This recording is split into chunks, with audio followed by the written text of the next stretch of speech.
पल्लवी अपनी सहेली मुस्कान के घर गई हुई थी। उससे मिलने के बाद वहाँ पर पल्लवी को काफी देर हो जाती है और उसे भूख लगने लगती है। तो वो मुस्कान से कहती है, यार मुस्कान, अचानक मुझे बहुत भूख लगी है, तो तुम मुझे कुछ खाने को दोगी?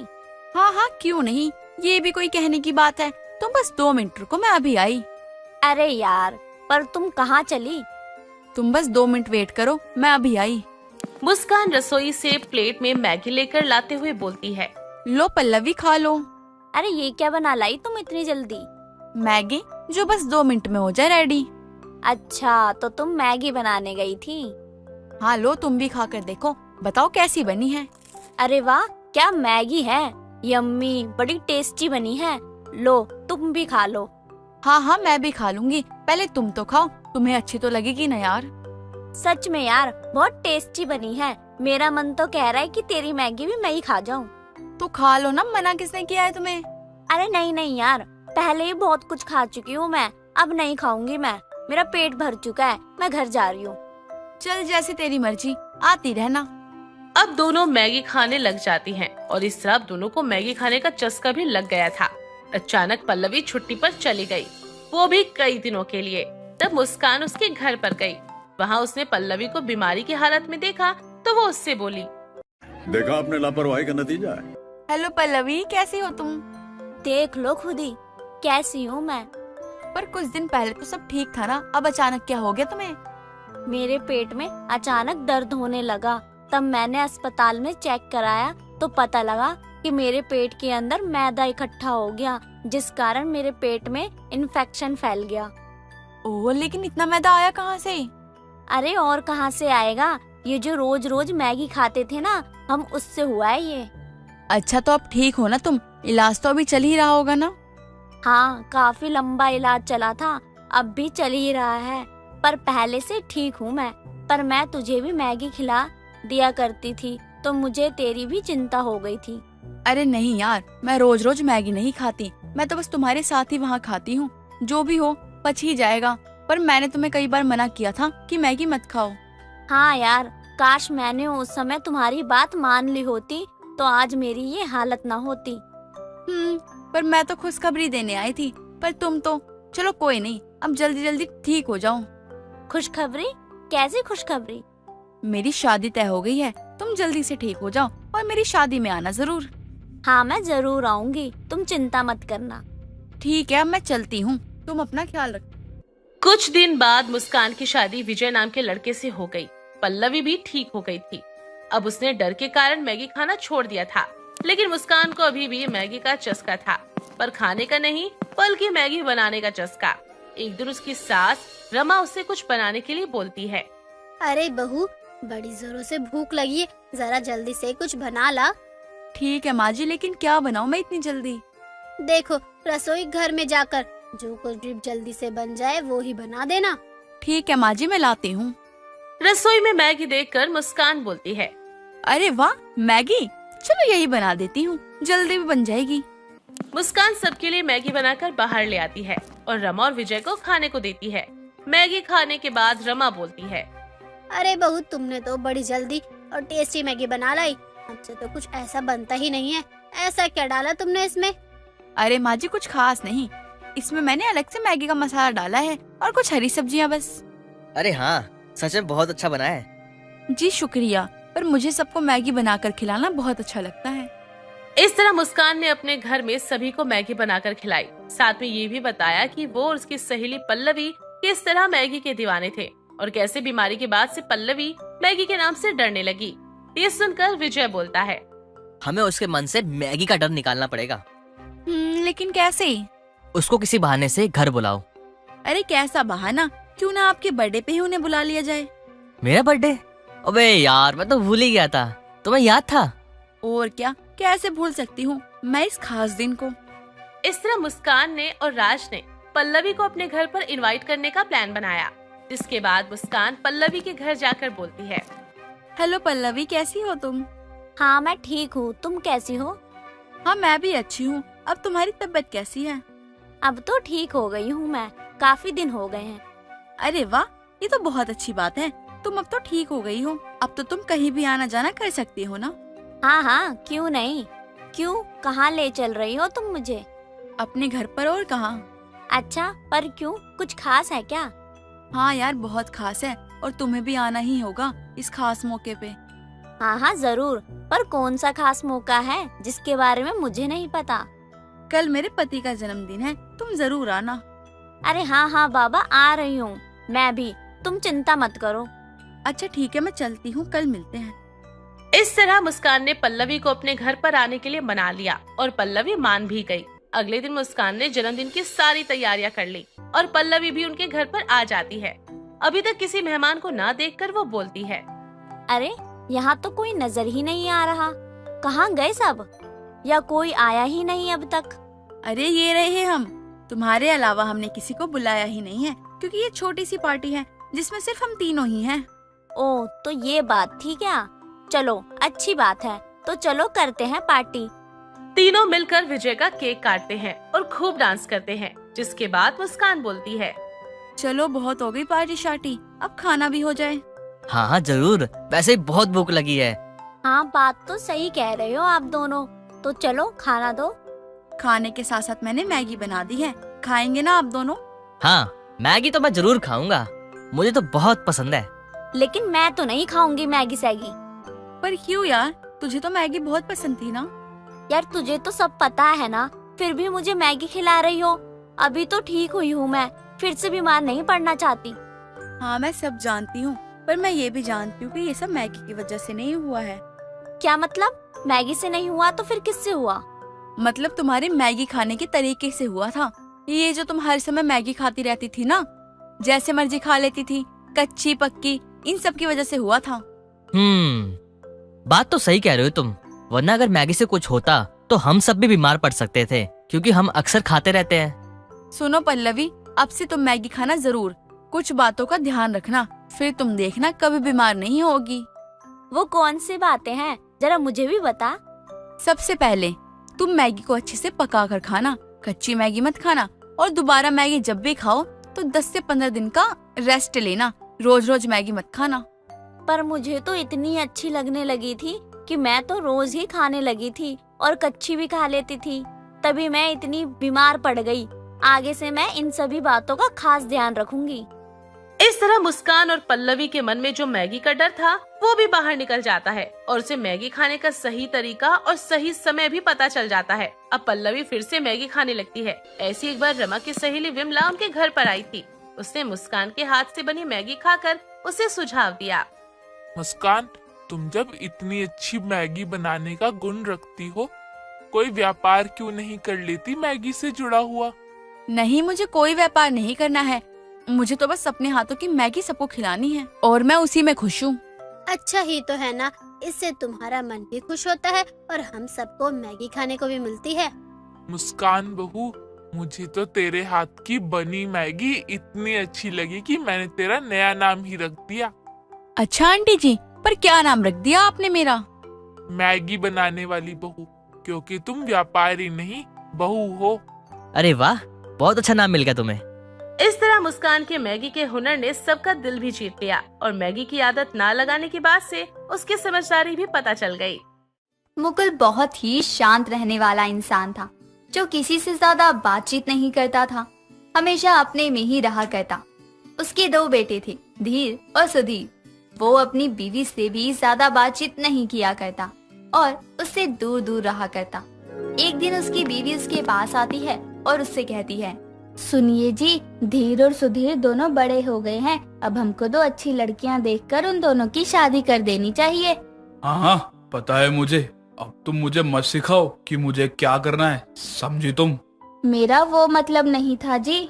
हाँ ठीक है, मैं सब समझता हूँ। जाओ, मेरे लिए चाय बनाओ तुम। मुकुल ये बोलकर चुप हो जाता है और इंदु वहाँ से चली जाती है, जिसके बाद मुकुल और इंदु के बीच हमेशा ऐसी ही खामोशी बरकरार रहती है। एक दिन मुकुल इंदु की तबीयत खराब होने पर उसका हाल चाल नहीं पूछता और ये सब होता देखकर इंदु खुद मुकुल से कहती है, जी शादी के 25 साल हो गए, लेकिन आप मुझसे ढंग से बात तक नहीं करते। क्या मैं जान सकती हूँ कि आप मेरे साथ ऐसा क्यों करते हैं? देखो इंदु, तुम खुश हो ना, मुझे इस बारे में तुमसे कोई बात नहीं करनी है। आपको हमारे बच्चों की कसम है, अब तो आपको सब सच्चाई बतानी ही पड़ेगी। इंदु की कसम देने पर मुकुल को उसे सच्चाई बतानी पड़ती है और वो कहता है, दरअसल तुमसे शादी करने से पहले मैं भोपाल काम करता था और वहाँ मैं मयूरा नाम की लड़की से बहुत प्यार करता था और मैंने उससे शादी कर ली। लेकिन पिताजी की तबीयत खराब होने की खबर सुनकर मैं अपने गांव वापस आया और पिताजी ने मरते हुए मेरी शादी का वादा तुम्हारे पिता से कर दिया और मेरी शादी तुमसे हो गई। मैं किसी को भी मयूरा की सच्चाई नहीं बता पाया। आप इतने सालों में मुझे एक बार तो ये सच्चाई बता सकते थे ना, आपने कभी मुझे बताया क्यों नहीं? मुझ में भी इतनी हिम्मत नहीं थी कि मैं तुमको कुछ बताऊं। मुझे माफ कर दो। मैं अपनी सौतन के साथ रहने के लिए तैयार हूँ। आप जाइए और उसको यहाँ ले आइए। न जाने बेचारी इतने सालों से कैसे रह रही होगी। इंदु की बात सुनकर मुकुल की आंखों से आंसू छलक आते हैं, जिसके बाद वो भोपाल मयूरा को लेने जाता है और इंदु अपने दिल पर पत्थर रखकर इन सब की तैयारी कर लेती। और कुछ दिनों बाद मुकुल सोनम नाम की एक लड़की के साथ वापस आता है और इंदु उसे देखकर कहती है, जी ये कौन है? इंदु, मयूरा मुझे छोड़कर इस दुनिया से चली गई। ये मेरी बेटी है सोनम। इंदु उसका स्वागत करती है और अपनी घर आई सौतेली बेटी को उससे कमरा दिखाकर आराम करने भेज देती है।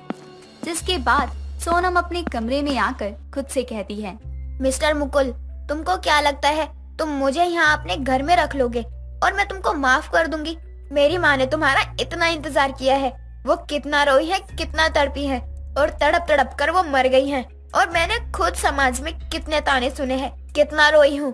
अब मेरे हर एक आंसू का हिसाब तुमको देना होगा।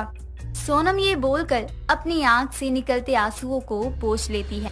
जिसके बाद वो पहले तो मुकुल के परिवार से मिलने जुलने की कोशिश करती है। उसके सौतेले भाई भी उसे अपना लेते हैं।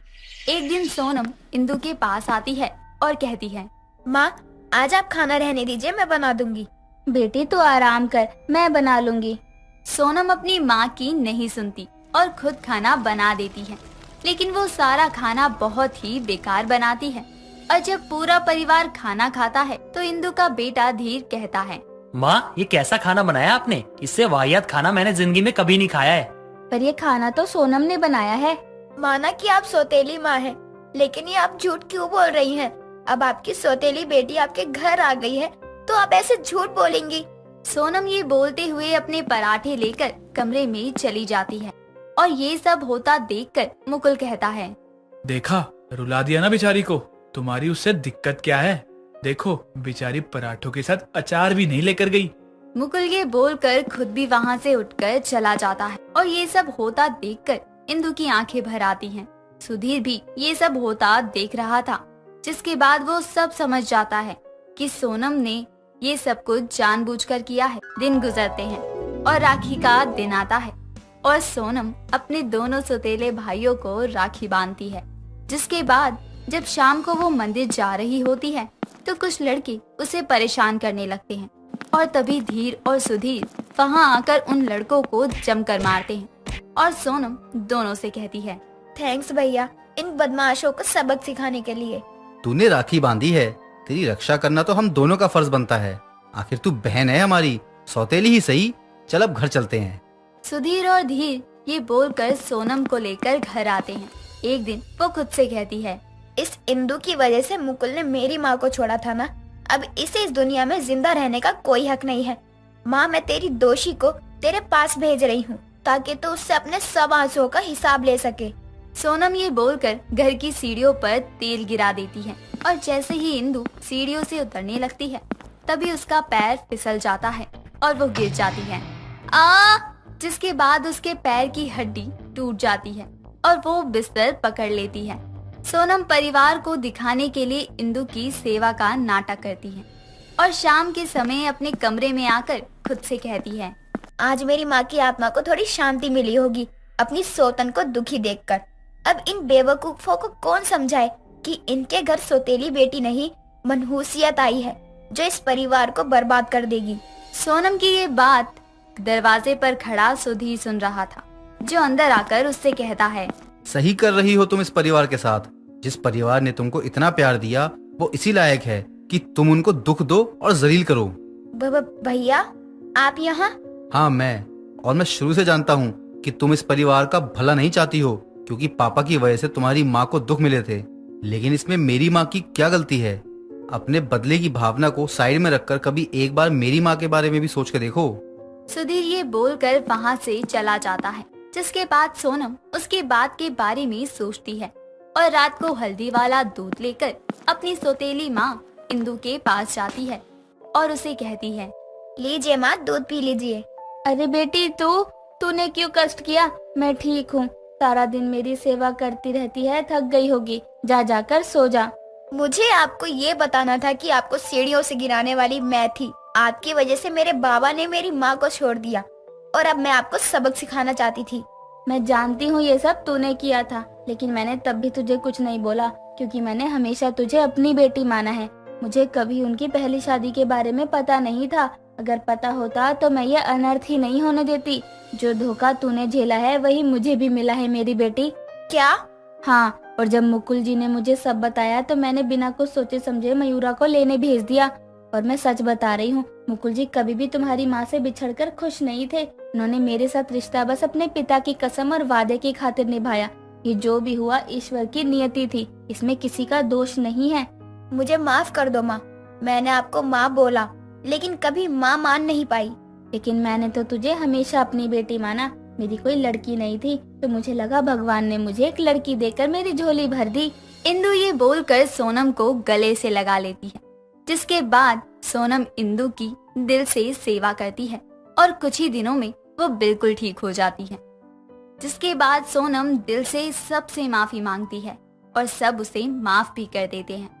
और कुछ सालों बाद मुकुल सोनम के लिए एक अच्छा सा लड़का देखकर उसकी शादी कर देता है और घर आई सौतेली बेटी अपने ससुराल चली जाती है। तो वहीं मुकुल और इंदु का रिश्ता भी अब पहले से ज्यादा मजबूत और गहरा हो जाता है। सरनपुर गांव में शंकर अपनी पत्नी मनोरमा और माँ कुंती के साथ रहा करता था। शंकर बहुत ही गरीब था। वो गांव के ही सरपंच के खेतों में काम करके अपना परिवार चला रहा था। एक रोज शंकर देर शाम घर आता है। अरे शंकर, क्या हुआ? बड़ा जल्दी आ गया घर। सब ठीक तो है ना? हाँ, बस थोड़ी तबीयत खराब है और कुछ नहीं। बहू, शंकर आया है, उसे चाय पानी दे। अब रज्जू शंकर के लिए पानी लेकर आती है तो वो देखती है कि शंकर का बदन बुखार से तड़प रहा था। अरे, आपको तो तेज बुखार है। रुकिए, मैं आपके लिए दवा लेकर आती हूँ। पता नहीं, सुबह से ही मुझे काम करने का मन नहीं कर रहा था, लेकिन फिर भी मैं काम करने गया तो मुझे थकावट महसूस हुई और शाम होते होते मुझसे काम नहीं हो पाया। मैं सरपंच जी से कहकर आया हूँ। भगवान भी ना जाने कैसे कैसे दिन दिखा रहे हैं हमें। मुझे कुछ समझ नहीं आ रहा कि क्या करूँ मैं, लेकिन मैं अपने परिवार को भूखा भी तो नहीं रख सकता हूँ। भगवान भी ना जाने कब तक हमें और दुख में रखेगा। मुझे मेरे बच्चों का ये दुख नहीं देखा जा रहा है। शंकर ने कभी गरीबी देखी नहीं थी और इतनी गरीबी की उसे आदत नहीं थी। ऊपर से ठंड की मार ने उसे और ज्यादा परेशान करके रखा था। अब रज्जो राशन के पैसों से शंकर के लिए दवा लेकर आती है। बहू, ले आई दवा। शंकर दवा खा ले, ठीक हो जाएगा। खाने में क्या बना रही हो? जो भी बना रही हो गर्मा गर्म बना देना। हाँ बहू, ठंड से ही शंकर की तबीयत खराब हुई है। एक तो ढंग का कपड़ा भी नहीं है उसके पास। माँ जी, आज तो राशन आ ही नहीं पाएगा। वो क्या है ना कि दवा लेने में मेरे सारे पैसे खर्च हो गए, तो राशन के लिए कुछ बचा ही नहीं। अरे तो अब शाम में क्या भूखे रहेंगे? एक वक्त ऐसा था जब हम 3 टाइम अलग अलग खाना खाते थे, लेकिन आज का दिन ऐसा हो गया है जब हमारे पास एक अन्न का दाना नहीं है। अरे, मेरी दवा तो इतनी जरूरी भी नहीं थी। तुम्हें दवा में पैसे खर्च करने की क्या जरूरत थी? आप चिंता मत कीजिए, मैं विमला काकी से थोड़े उधार चावल ले आती हूँ और थोड़ा सा आटा। कल जब राशन लाऊंगी तो उन्हें लौटा दूंगी। इतना कहकर रज्जो अपनी पड़ोसन विमला के घर पहुँचती है और रज्जो कहती है, विमला काकी, मुझे शाम के समय तो नहीं आना था आपके घर, लेकिन मजबूरी ही ऐसी है, क्या करूँ।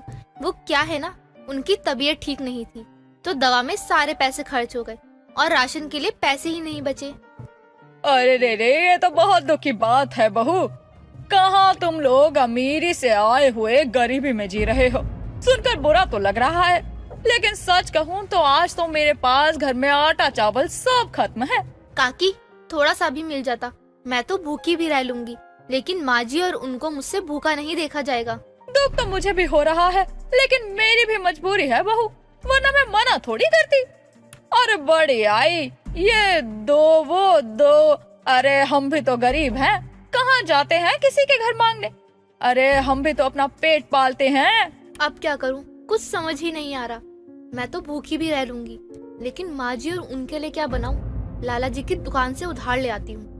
अब रज्जू अपने गांव की लाला की दुकान पर जाकर उधार राशन लेकर आती है और शाम के लिए खाना बनाती है। अब अगले दिन सुबह सुबह शंकर खेतों में जाने के लिए निकलने लगता है। तभी कुंती अपने बेटे शंकर को कहती है, तेरी तबीयत ठीक नहीं है, तू कहाँ जा रहा है? माँ, अगर आज भी काम पर नहीं गया तो सरपंच साहब कल वाले पैसे भी नहीं देंगे। लेकिन तेरी तबीयत भी तो ठीक नहीं है ना बेटा। मैं भी कितनी लाचार माँ हूँ, अपने बच्चे को ऐसे देखकर खुद को असहाय महसूस कर रही हूँ। माँ, आप इसकी चिंता मत करो, भले ही हमको इसकी आदत नहीं है, लेकिन वक्त सब ठीक कर देगा। आप घर में रहिए, बाहर धूप भी नहीं है और खेतों में हवा चल रही है। आप ठीक भी नहीं है और ना ही ठंड झेल पाएंगे अभी आप। अरे रज्जो, तुम माँ का ध्यान रखो। वैसे भी काम करने से शरीर में थोड़ी बहुत गर्मी आ जाती है। इतना बोलकर शंकर कपकपाती ठंड में काम करने के लिए निकल जाता है। शंकर के शरीर पर एक फटा स्वेटर था और उसके सर पर एक गमछा था, जिससे वो अपने कानों को बांधे होता है और खेतों में काम करने के लिए निकल पड़ता है। कहाँ शहर में अमीरों वाली जिंदगी और कहाँ गांव में गरीबों वाली जिंदगी, वो भी ठंड में जीनी पड़ रही है मुझे। ऐसा लग रहा है जैसा किस्मत मेरे साथ है ही नहीं। मैंने तो भैया को अपना सब कुछ माना, लेकिन भैया ने क्या किया? उन्होंने मेरे भरोसे का ये सिला दिया। उन्होंने घर, जमीन, कंपनी सब अपने नाम करवा के मुझे, रज्जो और तो और माँ को भी घर से निकाल दिया। अरे अब कैसी है शंकर तेरी तबीयत? उस दिन रज्जो आई थी आटा चावल लेने, लेकिन मेरे पास तो थे ही नहीं, तो मैं दे नहीं पाई। कोई बात नहीं काकी, अभी थोड़ी तबीयत ठीक है, तो सरपंच जी के खेतों में काम करने जा रहा हूँ। अरे इतनी ठंड है शंकर, और तू ये फटा हुआ स्वेटर पहनकर खेतों में जा रहा है, तभी तो तेरी तबीयत और ज्यादा खराब होती है। क्या करूँ काकी, एक तो गरीबी पीछा छोड़ती नहीं, ऊपर से ठंड। शंकर अब खेतों में काम के लिए जाता है और काम करते हुए खुद से बोलता है, इतने पैसे भी नहीं हो पा रहे कि मैं माँ और बच्चों के लिए नए कपड़े ले सकूं या स्वेटर ही ले सकूं। लगता है मुझे और भी ज्यादा मेहनत करनी पड़ेगी, लेकिन मेरा शरीर ये भी तो मेरा साथ नहीं दे रहा। देर शाम शंकर काम से घर आता है तो वो देखता है कि उसकी माँ आग के पास बैठी है। शंकर भी अपनी माँ के साथ बैठ जाता है।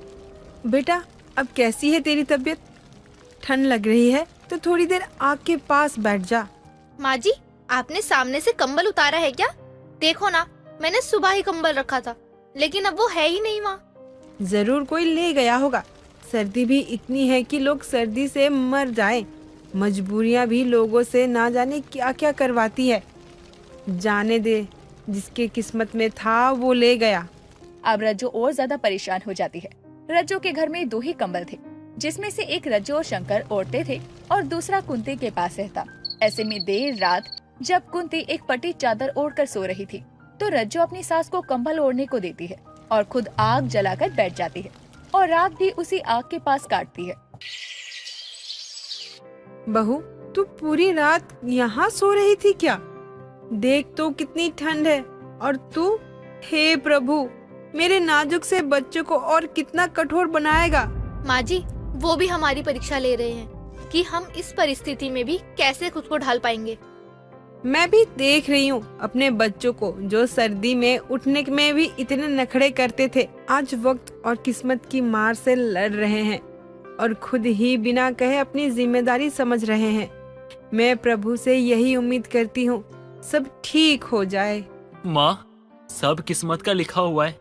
कहाँ पहले थोड़ा सा भी सर दर्द हुआ करता था तो घर पे बैठ जाया करते थे, और अब देखो, अब बुखार होने पे भी काम करना पड़ता है। कहाँ पहले हर समय अपनी पसंद की जैकेट, स्वेटर पहना करते थे, और आज देखो, फटे पुराने कपड़े भी नसीब नहीं होते हमें। पहले खाने के लिए हम कितने नखरे किया करते थे, ये नहीं खाऊंगा, वो नहीं खाऊंगा, और अब देखो ना, अब तो आधा पेट खाना भी नसीब नहीं होता हमें। कई दिन तो भूखे रहते और कई दिन पानी पी के सो जाते हैं, और इस ठंड में तो माँ पानी भी नहीं पी पाते हम, क्योंकि पानी भी ठंडा होता है और हम तो गरीब है ना।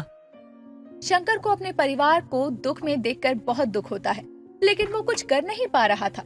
बीमार रहने पर भी वो अपनों के लिए मेहनत कर रहा था।